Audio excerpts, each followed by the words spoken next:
প্রত্যেক ভূমিকম্পের সাথে সময় একটু একটু করে সংক্ষিপ্ত হয়। এটা রিসার্চ, সায়েন্সের। কিভাবে? পৃথিবীর ভিতরে একটা জায়গা আছে যেটা উত্তপ্ত, লাভা, এখানে লাভা আছে। কারণ পৃথিবীর ভিতরটা কিন্তু গরম। উপরেরটা আমরা যদিও দেখি এরকম শিলা, পাহাড় ইত্যাদি, পৃথিবীর ভিতরে কিন্তু আছে লাভা, যেটা সবাই মোটামুটি জানেন। এর ভিতরে একটা জায়গা আছে, ইনার কোর বলে জায়গাটাকে, একদম ভিতরে। তো এখনকার সাম্প্রতিক গবেষণা বলছে যে ভূমিকম্পগুলোর প্রভাবে, পৃথিবীতে যত ভূমিকম্প হয়েছে এর প্রভাবে ইনার কোর আগে যেদিকে ঘুরতো এখন উল্টা দিকে ঘোরা শুরু করেছে। নাউজুবিল্লাহ।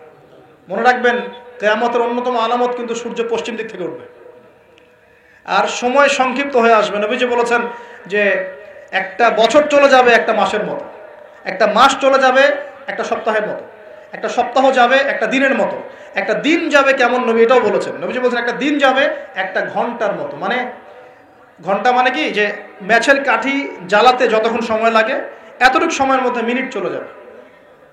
কিভাবে হবে এটা আল্লাহ ভালো জানেন। আপনাদেরকে নিউজ দেয়, চায়নাকে নাম তো শুনেছেন। চায়না একটা বাঁধ নির্মাণ করেছে, কৃত্রিম বাঁধ। ওর দেশে একটা কৃত্রিম বাঁধ নির্মাণ করেছে। এটা এত শক্তিশালী বাঁধ, ওখানে এত রড, সিমেন্ট আর এই ম্যাটেরিয়ালস ইউজ করা হয়েছে, যেটা এই পাকিস্তান, তারপরে ইন্দোনেশিয়া, হ্যাঁ, বাংলাদেশ, এই যে দেশগুলো আছে, এই পুরো দেশটাকে, এই পুরো দেশের একটা বড় অংশকে এই কংক্রিটের নিচে ঢেকে ফেলা সম্ভব। এত বেশি কংক্রিট এখানে ইউজ করা হয়েছে, চায়না ইউজ করেছে, ওরা ইউজ করেছে। এবং বিশাল একটা পানির ফ্লো তারা সৃষ্টি করেছে, কৃত্রিম। এটা কিন্তু ম্যানমেড। তো আমি গতকাল রিসার্চ করতে গিয়ে দেখলাম যে তারা বলছে এই বাঁধটা নির্মাণ করার কারণে পৃথিবীর আহ্নিক গতির মধ্যে একটা পরিবর্তন চলে আসছে। মানুষের হাতের কামাই দেখেন। আর এখানে কিন্তু এটাও বলা হচ্ছে যে পৃথিবীর প্রথম দিনটা হবে এক বছরের সমান লম্বা। কে জানে, হয়তো বা এমন কিছু হবে মহাবিশ্বে যে পৃথিবীর আহ্নিক গতিটার মধ্যে কোনো পরিবর্তন হবে, ঘূর্ণনে কোনো পরিবর্তন দেখা দিবে, হয়তো বা, আল্লাহ ভালো জানে। তা আমি বিশ্বাস করি এটা হবে, কিন্তু আমি বলি না কারণে যে মানুষ বলবে যে আপনি এত স্পেসিফিকলি কেমন করে বলতে পারেন। তা আমার বিশ্বাস যেরকম কিছু একটা হবে, মহাবিশ্বে এমন কিছু একটা হবে যাতে এই পৃথিবীর গতির মধ্যে একটা পরিবর্তন আসবে। না হলে একদিন কেমন করে এক বছরের সমান হতে পারে। সাহাবীরা প্রশ্ন করলেন, ইয়া রাসূলুল্লাহ, আমরা তখন নামাজ কেমন করে পড়বো? নবীজি বললেন, অনুমান করে পড়ে নিবে, তোমরা এস্টিমেট করে অনুমান করে পড়ে নিবে যে কতটুকু সময় পর পর ওয়াক্ত হচ্ছে। তার মানে সাহাবীরা নামাজে তখনও সচেতন ছিলেন। তারপর দেখেন, ইয়াতাকারাবু জামান, নবীজি এটাও বলছেন দ্বিতীয় দিনটা হবে এক মাসের সমান, আর তৃতীয় দিনটা হবে এক সপ্তাহের সমান, বাকি দিনগুলো হবে তোমাদের দিনের মতোই। এটা হবে, বিশ্ববাসী দেখবে এগুলা। বিশ্বের সামনে ভয়ঙ্কর কিছু ঘটনা ঘটা এখনো বাকি আছে। বিশ্বটা এমন থাকবে না, এখন যা দেখছেন সব এমন থাকবে না। নবীজি বলছেন জ্ঞান উঠে যাবে যখন, এটা উঠে যাচ্ছে দিন দিন। মানুষকে এখন শেখানো হচ্ছে মানুষ বানর থেকে সৃষ্টি হয়েছে।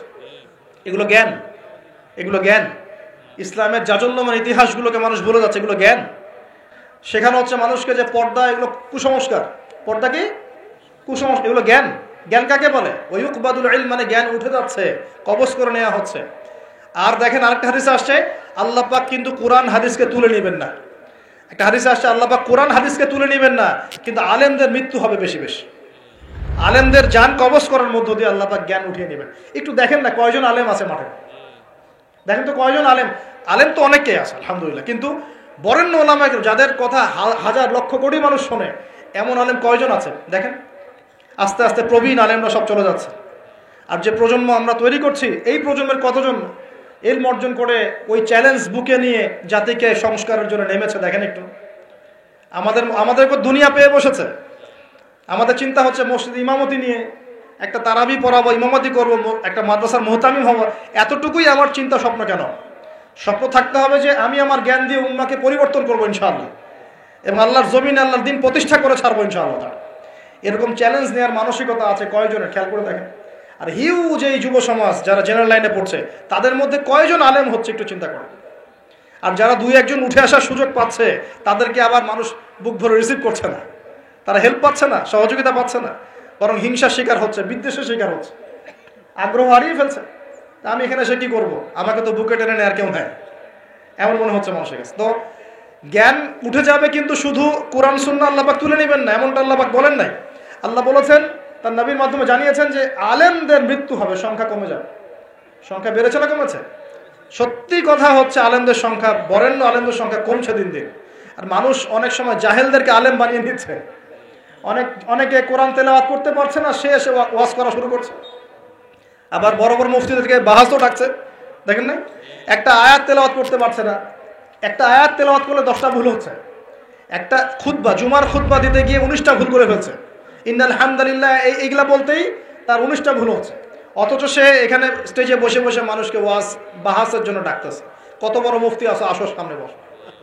তাহলে সত্যি সত্যি এটা হচ্ছে না? জাহেলদেরকে মানুষ আলেমের জায়গা দখল করছে। আমরা এখন আলেম হই নাই, যে শব্দগুলো আমাদের সামনে ইউজ করা হয়, কসম আল্লাহর, এগুলোর সাথে আমাদের কোনো সম্পর্ক। এখনো আমরা শুধু তালেবে ইলম আছি। আর আমি দোয়া করি আমি তালেবে ইলম অবস্থায় থাকতে চাই, কারণ জ্ঞানের কোনো শেষ নাই। দোলনা থেকে কবর, জ্ঞান অর্জন করতেই থাকতে হবে। নবী মুসা আলাইহিস সালাম পর্যন্ত জ্ঞান অর্জন করতে গিয়েছেন খিজরের কাছে আলাইহিস সালাম, জান নাই? নবী মুসা আলাইহিস সালাম বলছেন আমি সবচেয়ে জ্ঞানী মানুষ, আল্লাহ পাক বলছেন না, তুমি সবচেয়ে জ্ঞানী মানুষ না, ওই যে আমার বান্দা খিজর, ও জ্ঞানী মানুষ। তখন তিনি বলছেন আমি তার সাথে দেখা করতে চাই, জ্ঞান শিখতে চাই। হাল আত্তাবিউকা আলা আন তুআল্লিমানি মিম্মা উল্লিমতা রুশদা। তিনি গিয়ে বলছেন আমাকে কি আপনার সাথে রাখবেন? আল্লাহ পাক আপনাকে যা শিখিয়েছেন তার থেকে কিছু শেখাবেন। কে বলছে? নবী মুসা আলাইহিস সালাম। তো নবী মুসা আলাইহিস সালাম তালেবে ইলম হতে পারেন, আর আমরা কি ইয়া হয়ে গেছি নাকি? তো এই আন্তর্জাতিক খ্যাতি সম্পন্ন হাবিজাবি এগুলো বয়কট করেন, দরকার নাই, এগুলো কোনো দরকার নাই। এমনি আমরা তালেবে ইলমই থাকতে চাই। আর আমরা শুধু দায়ী মাত্র, আপনাদেরকে হয়তো দাওয়াত দিতে পারবো, কিন্তু ফিকহের কঠিন মাসআলাগুলো, গভীরতা, এগুলো আমরা বলতে পারবো না, এগুলো মুফতি সাহেবরা বলতে পারবেন। তো বরেণ্য ওলামায়ে কেরামদের সংখ্যা কিন্তু কমছে। আমরা দোয়া করি আল্লাহ পাক সমস্ত মজলুম ওলামায়ে কেরামকে মুক্তিদানের ব্যবস্থা করুন, এবং আল্লাহ পাক বাংলার জমিনে আলেমদেরকে দিয়ে ভরিয়ে দিন ইনশাআল্লাহ। আর জাহেলদেরকে আল্লাহ পাক আলেমের জায়গায় আনা থেকে আমাদেরকে হেফাজত করুন বলি। আর আমাদের সবাইকে এই ট্রল পাগল হলে চলবে না, ইস্যু পাগল হলে চলবে না, সমালোচনা সংস্কৃতি লালন করা যাবে। আপনি মানুষ তৈরি করেন, মানুষ তৈরি করা অনেক কঠিন, নামিয়ে দেওয়া সহজ। আমরা এই জায়গায় আসতে অনেক কষ্ট করতে হয়েছে, কিন্তু নামানো কিন্তু খুব সহজ। একটা ইস্যু দিয়ে নামাতে পারে না, একটা ইস্যু সৃষ্টি করে নামাতে পারে। এই জায়গায় আসতে কিন্তু অনেক কষ্ট করতে হয়। অতএব আল্লাহর দ্বীনের সাথে গাদ্দারি করলে আল্লাহ পাক ছাড়বেন না, কিন্তু এটা মাথায় রাখবেন। আল্লাহ পাক আমাদের সবাইকে বোঝার তৌফিক দান করুন। নবীজি বলছেন কখন এই ভূমিকম্পগুলো আসবে, সিরিজ ভূমিকম্পগুলো কখন আসবে? যখন জ্ঞান উঠে যাবে এবং জালজালা বাড়বে, ইয়াতাকারাবু জামান, জামানা কাছাকাছি চলে আসবে। আরও বলছেন নবীজি যে তোমাদের মাল সম্পদ বৃদ্ধি পাবে, ফায়াফিদু, এবং মাল সম্পদ উপচে পড়বে তোমাদের। দিন দিন দেখছেন না যে যার স্যান্ডেল কেনার টাকা ছিল না, সে এখন উঁচু উঁচু বিল্ডিং তৈরি করতেছে, দেখেন না? এটাই তো নবী সাল্লাল্লাহু আলাইহি ওয়াসাল্লাম হাদিস জিবরিলে কি বলেছেন? ওয়ানতারাল হুফাতাল উরাতাল আলাতা রিয়া আশ-শাইয়া তাতাওয়ালুনা ফিল বুনিয়ান। নবীজি বলছেন কিয়ামতের অন্যতম নিদর্শন হচ্ছে সমাজের নগ্ন পদের খালি গায়ের রাখাল শ্রেণীর মানুষ উঁচু উঁচু বিল্ডিং নির্মাণের প্রতিযোগিতা করবে। এমনটা হচ্ছে না? সম্পদ বাড়ছে মানুষের, এটাও একটা কিয়ামতের সাইন। নবীজি আরও বলছেন ওয়াজাহরাতিল কায়নাত ওয়াল মুগান্নিয়াত, এবং বেশি বেশি বাদ্যযন্ত্র এবং নায়িকা নর্তকী, এগুলোর সংখ্যা বাড়তে থাকে। বাড়ছে না? এগুলো বাড়ছে। এই সময় নবী সাল্লাল্লাহু আলাইহি ওয়াসাল্লাম বলছেন যে এই জালজালাগুলো আসতে থাকবে। এটা একটা হাদিস। একটাতে আসছে যে নবী সাল্লাল্লাহু আলাইহি ওয়াসাল্লাম বলছেন লা ইয়াশরাবান্না নাস মিন হাযিহিল উম্মাহ আল খামর। আমার উম্মতের মধ্যে কিছু মানুষ মাদকদ্রব্য পান করবে, সবাই না, কিছু মানুষ মাদকদ্রব্য পান করবে। ওয়া ইউসাম্মুনাহা বিগাইরি ইসমিহা, এবং সেই মাদকের নাম তারা পরিবর্তন করে খাবে। খাচ্ছে না মানুষ এখন? মদকে মদ বলছে না। এই যে তোমরা টাইগার খাও কেন, স্পিড খাও কেন, এগুলোর মধ্যে অ্যালকোহল নাই? দিব্যি বাচ্চাদেরকে এগুলো খাওয়াচ্ছে অনেকে, দেখা যায়। আপনারা কি পাগল হয়ে গেছেন নাকি? এগুলোর মধ্যে এমন ক্ষতিকর উপাদান আছে যেগুলো দিয়ে মানুষের কিডনি ড্যামেজ হয়ে যায়। দিব্যি রোজার মাসে রমজান রোজা খুলেই একেবারে সিগারেট হাতে নিয়ে একদম এগুলো খাওয়া শুরু করতো। এগুলোর মধ্যে মাদকদ্রব্য আছে। যে পানীয়র মধ্যে যার্রা পরিমাণ মাদকদ্রব্য থাকবে সেটাও মাদক, মনে রাখবেন। স্মোক করো, স্মোকটাকে অনেকে মাদক মনে করে না, তাই না? স্মোকিংটাকে অনেকে মাদক মনে করে না, মনে করে মাকরু মনে হয়। মাকরু মানে কি? মাকরু মানে কি ভালো? মাকরু মানে কি? মাকরু মানে কি? কোরআনে সূরা বানু ইসরাঈল খুলে দেখেন, বড় বড় কিছু পাপের কথা মেনশন করে আল্লাহ পাক বলছেন এই পাপগুলো ছেড়ে দাও, এই পাপগুলো আল্লাহর কাছে মাকরু, এই পাপগুলো আল্লাহর কাছে অপছন্দের পাপ। এটা কি মাকরু মানে কি জায়েজ করে নেওয়া? সিগারেট খাওয়া বন্ধ করেন, ওয়াদা করেন আমার সাথে যে আজকে থেকে কোনোদিন সিগারেটে হাত দিবেন ইনশাআল্লাহ। কোনো প্রকার এইসব টাইগার মাইগার স্পিড খাবেন না, এসব এসব ভালো জিনিস না, ভালো কিছু খান না, ভালো কিছু খান। আর অনেকে দেখা যায় যে জর্দা খাওয়া শুরু করেছে, কেন? এটা কি সুন্নত নাকি? কি দরকার আছে ভাই? এতটুকু খাইলে হয়তো নেশা হয় না বুঝলাম, এতগুলো জর্দা একবারে খান দেখি, খাওয়া যাবে? খামরের মূলনীতি কি? যার বেশি খেলে নেশা হয় তার অল্প খাওয়া হারাম। মনে করেন এখানে যতটুকু পানি আছে, এতটুকু এতটুকু খেলে, এতটুকু মাদক খেলে কারো নেশা হচ্ছে না, কিন্তু এতটুকু খেলে নেশা হচ্ছে। তার মানে কি এতটুকু খাওয়া জায়েজ, এতটুকু খাওয়া হারাম, নাকি পুরোটাই হারাম? এটা বোঝার জন্য কি মুফতি হওয়ার দরকার আছে? আপনি বুঝতে পারছেন।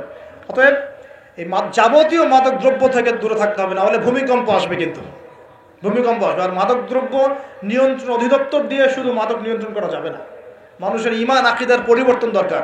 মানুষের মধ্যে আল্লাহর ভীতি জাগ্রত করতে হবে, তাহলে মানুষ অটোমেটিক মাদক ছেড়ে দেবে ইনশাআল্লাহ। আমরা কি যুবক ভাইদের কাছে ওয়াদা নিতে পারি ইনশাআল্লাহ তাআলা জীবনেও কোনোদিন মাদক খাবো না, জীবনে কোনোদিনও মাদকের ধার কাছে যাবো না ইনশাআল্লাহ। আল্লাহ পাক সাক্ষী থাকুন, আল্লাহ কবুল করুন, আমিন। প্রিয় ভাইরা, এটা নবীজি বলছেন লা ইয়াশরাবান্নান নাস মিন হাযিহিল উম্মতি খামরুন, আমার উম্মতের কিছু মানুষ খামর মাদক পান করবে, ওয়া ইউসাম্মুনাহা বিগায়রি ইসমিহা, এর নাম রাখবে ভিন্ন, অন্য নামে ডাকবে, মাদক বলে ডাকবে না। আর কি করবে? ওয়া ইউযাফু আলা রুউসিহিম, তাদের মাথা, এটা বোঝেন একটু ভালো করে, ওয়া ইউযাফু আলা রুউসিহিম, তাদের মাথার কাছে থাকবে মাআজিফ। ইউযাফু আলা রুউসিহিমুল মাআজিফ, মাআজিফ মানে হচ্ছে বাদ্যযন্ত্র। মাআজিফ মানে কি? বাদ্যযন্ত্র। এখন বলেন তো, মাথার কাছে বাদ্যযন্ত্র থাকবে মানে কি? কি বুঝলেন? কে বলেছে? ইয়ারফোন, ব্লুটুথ, এই যে আপনি যে মাথায় কানে দিয়ে রাখছেন, মাথায় আছে না? দেখেন নবী সাল্লাল্লাহু আলাইহি ওয়াসাল্লাম কতদিন আগে, 1400 বছর আগে এই হাদিস বলে গেছেন যে ওই সময় আমার উম্মতের একটা অংশ এরকম করে হেডফোন দিয়ে মাথা দিয়ে গান শুনবে, কানের ভিতরে গান মিউজিক চলবে, চলছে না? ওয়াল মুগান্নিয়াত, এবং তারা গায়িকা নায়িকা নর্তকী নাচাবে, নাচায় না মানুষ? শহরগুলোতে গিয়ে দেখেন, খালি গায়িকা নর্তকীর শহরে যাওয়া লাগে, ফেসবুক ইউটিউব ঢুকলেই তো দেখা যায়, সবখানেই নাচতে আছে আর কি। রাস্তাঘাট, ব্যাংক ব্যালেন্স, অফিস আদালত, সব জায়গায় নগ্নতা বেপরদামি চলে গেছে। রাস্তাঘাট, বাস, ট্রাক, যেখানে যাবেন সেখানে। কোথায়? ডানে তাকাবেন ডানে, বামে তাকালে বামে, সামনে তাকালে সামনে, পিছনে পিছনে। মেয়েদেরকে নিয়ে আমি কালকে লেকচার দিব ইনশাআল্লাহ। ওদেরকে অনেক কিছু বলার আছে, আমার অনেক কিছু বলার আছে। কারণ সমাজের একটা বড় ক্ষতি হচ্ছে এদের কারণে, সমাজের একটা বিশাল ক্ষতি হচ্ছে বেপরদা মেয়ের কারণে। বহু দিনদার পরহেজগার যুবক পর্যন্ত ঈমান হারাচ্ছে এদের কারণে। আর বাসায় তো এদের বাপ নাই মনে হয়, বাপ নাই, ভাই নাই, স্বামী নাই, কেউই নাই, এদেরকে বোঝানোর কেউ নাই। অনেক দিনদার ছেলে পর্যন্ত এদের ফিতনায় দিন হারিয়ে ফেলছে। বারবার বলি তোমাদেরকে যে একটা হালাল রিজিকের সোর্স তৈরি করো, তাড়াতাড়ি বিয়ে করে ফেলো। বিয়ে ছাড়া চাহিদা, লজ্জাস্থানের হেফাজত, এগুলো করার কোনো বিকল্প কোনো পথ নাই, বিকল্প কোনো পথ নাই। যে পথগুলো দেখা যায় এগুলো হতাশা আরো বাড়াই দিবে, এগুলো আপনাকে আরো জানোয়ার বানায় ফেলবে ভিতর থেকে। যুগ চলছে, মেয়েদের ইজ্জত আবরু রক্ষা করা খুব চ্যালেঞ্জের কাজ। মেয়েদের ইজ্জত আবরু রক্ষা করা এত চ্যালেঞ্জ। একটা ছেলে হাফেজ হতে গিয়েছে মাদ্রাসায়, তার সাথে যদি টিচার এরকম কাজ করে, এই টিচারকে জাতির সামনে এনে ফাঁসি দেওয়া দরকার। তখন সবার একটা আক্কেল হবে, শিক্ষা হবে। পাপ তো পাপি, আলেম করলেও পাপ, জালেম করলেও পাপ, নাকি ওটা মাফ হয়ে যাবে নাকি? এই ঘটনাগুলো ঘটছে কেন? কেন ঘটবে এই ঘটনাগুলো? আল্লাহ পাক আমাদের সবাইকে বোঝার তৌফিক দান করুন। আর এই ঘটনাগুলো ঘটার অন্যতম কারণ হচ্ছে, যেটা বলছিলাম প্রিয় ভাইরা, এই পাপগুলোর কারণে কিন্তু আল্লাহর শাস্তি নেমে আসে। খমর এক নাম্বার ছিল শিরক, তারপর কুফর, মাপে কম দেয়া, অন্যের সম্পদ আত্মসাৎ করা, মাদকদ্রব্য সেবন করা, এই যে গান বাজনা, বাদ্যযন্ত্র, নর্তকী নাচানো, এগুলোর কারণে কোন শাস্তি আসে ভাই বলেন? আল্লাহর পক্ষ থেকে জালজালা মানে ভূমিকম্প। জালজালা মানে কি? ভূমিকম্প। আর আসবে সিরিজ, মানে বছর জুড়ে চলবে এগুলা। আরেকটা হাদিস বলে শেষ করছি। ও আচ্ছা, এর পরিণতিটা বলে নেই। নবীজি বলছেন ওয়াজআলুল্লাহু মিনহুমুল কিরাদাতা ওয়াল খানাজির, যারা এই কাজগুলো করবে, মানে মাদক খাবে, নাম চেঞ্জ করবে, যারা বাদ্যযন্ত্র নিয়ে রাত কাটাবে, যারা নর্তকী নাচাবে, আল্লাহ রাব্বুল আলামিন এদেরকে একদিন সকালবেলা বানর আর শুয়োর বানিয়ে দিবেন। আর ওয়ায়াকসিফুল্লাহু বিহিমুল আরদ, আল্লাহ পাক জমিন সহ ওদেরকে ধসিয়ে দিবেন। এই যে ভূমিধস। আরেকটা হাদিস আসছে তিরমিজির মধ্যে, 2211 নম্বর হাদিস। নবী সাল্লাল্লাহু আলাইহি ওয়াসাল্লাম বলেছেন, এটা শেষ হাদিস আজকে আমাদের লেকচার। নবীজি বলছেন, বলেন সাল্লাল্লাহু আলাইহি ওয়াসাল্লাম, নবীজি বলছেন যে ইদা তুখিযাল ফাইউ দুলান, একটু ভালো করে হাদিসটা শুনবেন, একটু বড় হাদিস। এই হাদিসটা আমাদের আজকের পুরো জিনিসটার কনক্লুশন নিয়ে আসবে। কোন কোন পাপগুলো ছাড়লে পরে আমরা আল্লাহর আযাব ছাড়তে পারবো, গজব থেকে বাঁচতে পারবো, আর কোন কোন পাপে লিপ্ত থাকলে পরে আল্লাহর গজব আসবেই, কোনো মাফ নাই। শেষ হাদিস মনোযোগ দিয়ে শুনেন।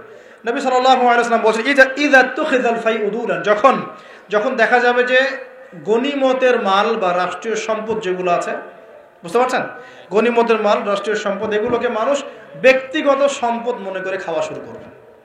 হয়েছে কি হয় নাই? কথা বলেন। এই সিচুয়েশন আসছে কি আসে নাই? একটা হাতি আসতে থাকে উপর থেকে, হাতি আস্তে আস্তে আস্তে আস্তে মাছি হয়ে যায়, হয় না? এটা হয় কি না?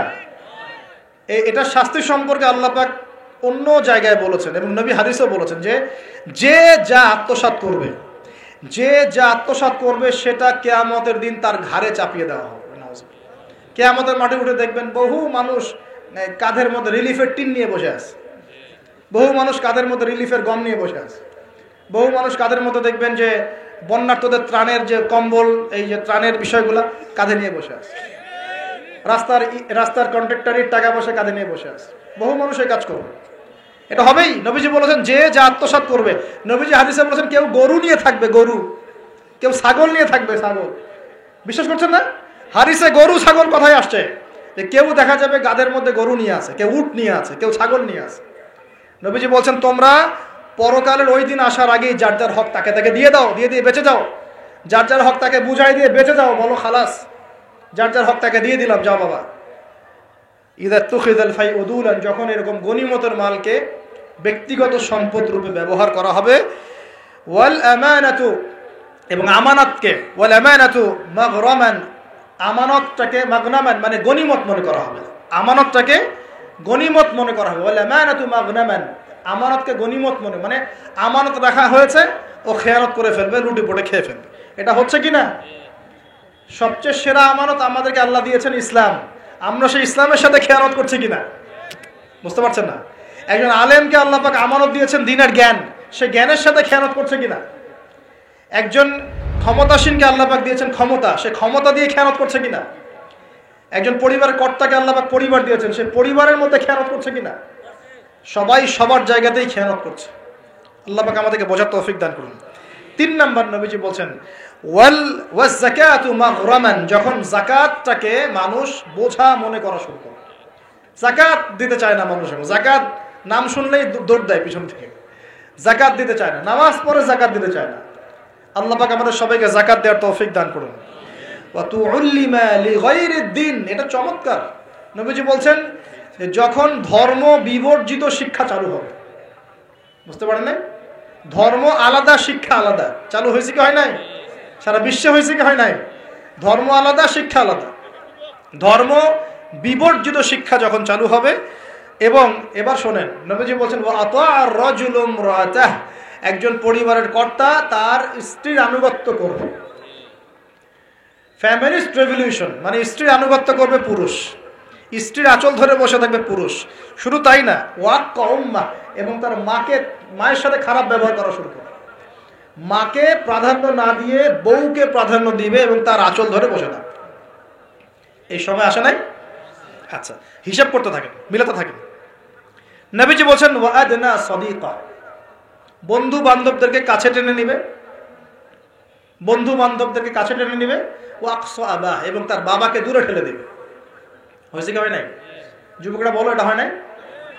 বাবাকে দেখলে কয়েকদিন সালাম দেয়, বাবার সাথে কতজনের ভালো সম্পর্ক আছে? বন্ধুর সাথে যা বাবার সাথে তা নয়। অথচ বাবা এবং ছেলের সম্পর্ক হওয়া উচিত বন্ধুত্বপূর্ণ। তোমার সবচেয়ে সেরা বন্ধু হবে তোমার বাবা, তোমার সবচেয়ে সেরা বান্ধবী হবে তোমার মা এবং তোমার বোন। মায়ের সাথে ছেলের সম্পর্ক দূরত্ব, বাবার সাথে ছেলের সম্পর্ক দূরত্ব, এগুলো হচ্ছে না? এটা নবীজি বলেছেন। আর বলছেন, এবার শোনেন, ওয়াজহরাতিল আসওয়াতু ফিল মাসাজিদ, মসজিদগুলোর মধ্যে হট্টগোল শোরগোল বেড়ে যাবে। বাড়ে নাই? মসজিদ এখন হইহুল্লাহ হয় না? মসজিদের মধ্যে হকি স্টিক নিয়ে মারামারি হয়েছে, আমি নিজে দেখেছি।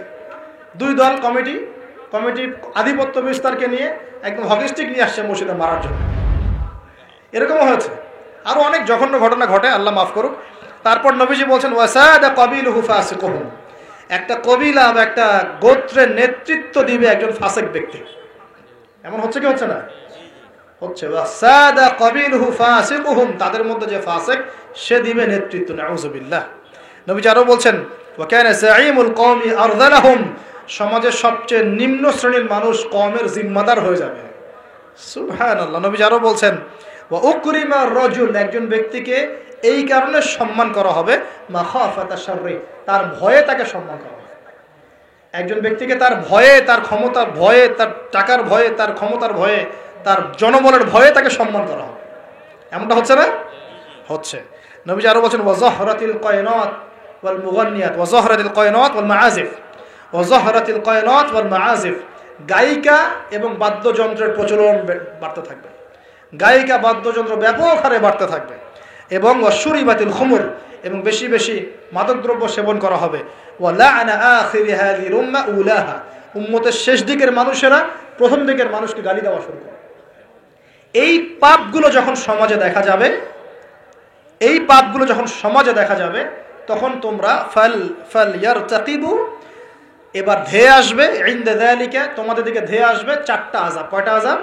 চারটা। এক নাম্বার, নবীজি বলছেন রিহান হামরাআন, উত্তপ্ত গরম বাতাস তোমাদের দিকে ধেয়ে আসবে।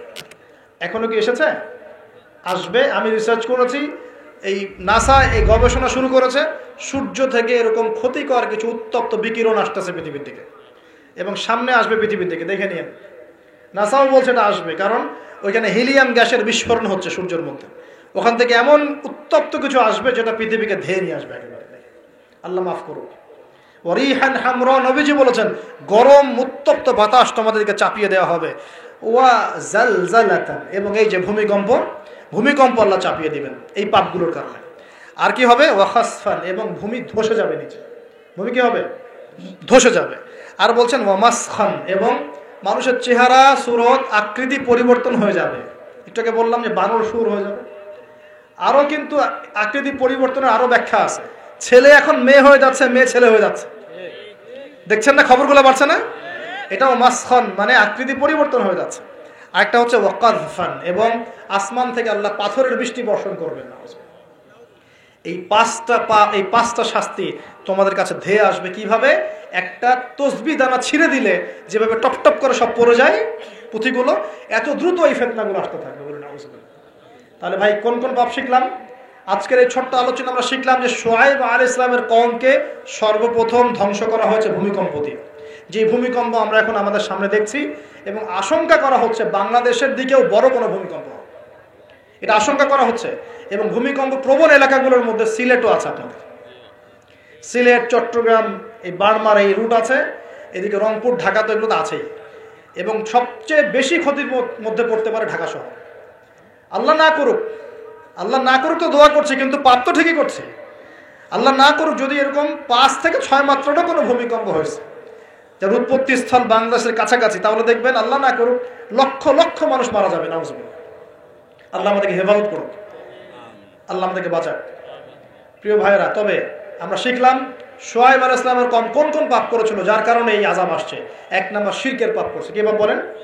আমরা আল্লাহর কাছে তওবা করছি, আল্লাহ আমরা যত রকম শিরকের পাপে ছিলাম, আল্লাহ তোমার কাছে তওবা করলাম, এবং আজীবন শিরক মুক্ত আমল নিয়ে চলবো ইনশাআল্লাহ। 2 নাম্বার, তারা কুফরি করতো, আমরা সমস্ত কুফরি থেকে আল্লাহর কাছে তওবা করছি। আল্লাহ আমাদেরকে কুফরি মুক্ত আমল করার তৌফিক দান করুন। 3 নাম্বার, তারা মাপে কম দিত। আমরা যারা ব্যবসা করব বা অর্থনৈতিক জীবন চালাবো, কোনোদিনও মাপে কম দেবো না ইনশাআল্লাহ। আল্লাহ আমাদেরকে হেফাজত করুন, বোঝার তৌফিক দান করুন। 4 নাম্বার, তারা পাপ করেছিল অন্যের সম্পদ অন্যায়ভাবে আত্মসাৎ করত। এই কাজটা আমরা করতে যাব না ইনশাআল্লাহ। আল্লাহ পাক আমাদেরকে হেফাজত করুন বলি আমি। আর এই উম্মতে মুহাম্মাদিয়া আর কি কাজ করবে যার কারণে এই পাপ আসবে? 1 নাম্বার হচ্ছে তারা কি করবে? রাষ্ট্রীয় গনিমতের মালগুলোকে নিজের করে ভোগ করা শুরু করবে। আল্লাহ আমাদেরকে এই দুর্নীতি থেকে বাঁচাক বলি আমি। আর কি করবে? তারা আমানত রাখা হলে লুটপাট করে খেয়ে ফেলবে। আল্লাহ পাক আমানতের খেয়ানত করা থেকে আমাদেরকে বাঁচাক। আর কি করবে? তারা জাকাতটাকে বার্ডেন মনে করবে, জাকাত দিতে চাবে না। আল্লাহ আমাদেরকে জাকাত দেওয়ার তৌফিক দান করুন। আর কি করবে? তারা ধর্ম বিবর্জিত জ্ঞান শিক্ষা করবে। আল্লাহ পাক আমাদেরকে ধর্মীয় জ্ঞান শেখার তৌফিক দান করুন। আর কি করবে? 5 নাম্বার, তারা এই বাড়ির পুরুষরা মেয়ে স্ত্রীদের আঁচল ধরে বসে থাকবে, মাকে কষ্ট দিবে। আল্লাহ পাক আমাদেরকে মায়ের হক আদায় করার তৌফিক দান করুন। আল্লাহ পাক সবার হক আদায় করার তৌফিক দান করুন, স্পেশালি মায়ের হক আদায় করার তৌফিক দান করুন। আর কি করবে? সে বন্ধু বান্ধবদেরকে কাছে টেনে নেবে, নিয়ে বাবার সাথে খারাপ ব্যবহার করা শুরু করবে। আল্লাহ পাক আমাদের সবাইকে পিতাদেরকে সম্মান করার তৌফিক দান করুন। আর কি করবে সে? বলেন আমার সাথে, ভুলে গেছেন? আর কি করবে? তারপরে সমাজের যে ব্যক্তি সবচেয়ে ফাসেক, সে সমাজের নেতৃত্ব দিবে। আল্লাহ পাক এরকম ফাসেকদের নেতৃত্ব থেকে আমাদেরকে বাঁচাক বলে। সমাজের সবচেয়ে নিম্ন শ্রেণীর মানুষ জিম্মাদার হয়ে যাবে সমাজের, এখান থেকে আল্লাহ পাক আমাদেরকে বাঁচাক। মানুষ সম্মান করবে মানুষকে ভয় করে, আল্লাহ পাক মন থেকে সম্মান করার তৌফিক দান করুন এবং সম্মান পাওয়ার যোগ্য হওয়ার তৌফিক দান করুন। আর কি করবে? তারা মাদকদ্রব্য পান করা শুরু করবে। আল্লাহ পাক আমাদের সবাইকে মাদকদ্রব্য ছেড়ে দেওয়ার তৌফিক দান করুন। আর কি করবে? তারা মেয়ে নর্তকী নাচাবে, গায়িকা নর্তকী নাচাবে। এসব গায়িকা নর্তকী থেকে আল্লাহ আমাদেরকে বাঁচাক। আর কি করবে? তারা কানের উপরে বাদ্যযন্ত্র প্লে করবে, মানে বাদ্যযন্ত্র নিয়ে সময় কাটাবে। আল্লাহ পাক আমাদেরকে সমস্ত বাদ্যযন্ত্র ত্যাগ করার তৌফিক দান করুন। এবং শেষ জামানার মানুষরা প্রথম জামানার মানুষকে অভিশাপ দিবে। আল্লাহ পাক আমাদেরকে সলফে সালেহিনের মতো মানুষ হওয়ার তৌফিক দান করুন। এবং সর্বশেষ যে বিষয়টা, সেটা হলো যে মাদকদ্রব্য পান করে এর নাম রাখবে ভিন্ন। যখন এমন কাজ মানুষ করবে, তখন ধেয়ে আসবে গরম বাতাসের আযাব, ভূমিকম্প, জালজালা, সিরিজ ভূমিকম্প, আরও ধেয়ে আসবে মহামারী, আরও ধেয়ে আসবে খসফুন, মানে একদম ধসে যাবে জমি, কযফান, আকাশ থেকে পাথর বর্ষণ, মাসখান এবং চেহারা বিকৃতি। আল্লাহ রাব্বুল আলামিন আমাদের সবাইকে আল্লাহ পাকে নিজ অনুগ্রহে মাফ করে দেন এবং এই ধরনের পাপ থেকে বেঁচে থাকার তৌফিক দান করে। যে পাপগুলো করলে আল্লাহর আযাব নেমে আসে, এই পাপগুলো থেকে আল্লাহ আমাদের সবাইকে হেফাজত করেন বলি আমিন। আকুলু কওলি হাযা আস্তাগফিরুল্লাহ লি ওয়া লাকুম ওয়া লিসাইরিল মুসলিমিন। বারাকাল্লাহু লানা ওয়া লাকুম বিল আয়াতিল হাকীম ইন্নাহু তাআলা জাওয়াদুন কারীম ওয়া রাউফুর রহিম।